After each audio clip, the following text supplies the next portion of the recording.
رسول اللہ صلی اللہ علیہ وسلم نے فرمایا من نام عن صلاۃ او نسیها فلیصلیها اذا ذکرها او کما قال صلی اللہ علیہ وسلم، کوئی نماز بھول جائے پڑھنا یا سو جائے، یعنی بھول جائے یا سو جائے تو جیسے ہی آنکھ کھلے اور جیسے ہی یاد آئے تو فوراً پڑھ لے۔ آگے الفاظ ہے فإن ذلک وقتها، پھر اس کی نماز کا یہی وقت ہے۔ تو اس لیے پہلی بات تو یہ کہ نماز قضا کر دینا اس سے بڑا اسلام میں کوئی جرم اور گناہ ہے نہیں، تو آپ پورے طریقے سے فجر میں اٹھنے کا اہتمام کریں۔ پھر بھی اتفاق سے ہو جاتا ہے کبھی آنکھ نہیں کھلتی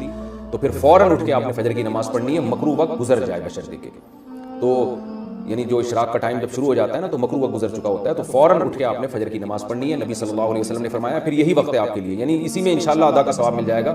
کیونکہ آپ نے جان کر نماز کو قضا نہیں کیا، پھر اس کو مزید تاخیر کرنا یہ درست نہیں ہے۔ اس کو پہلے فجر پڑھیں، اور اس میں افضل یہ ہے فجر کی سنتوں میں کہ سنتیں بھی پڑھی جائیں، چاہے وہ قضا ہی ہو جائیں۔ اگر زوال سے پہلے پہلے آپ فجر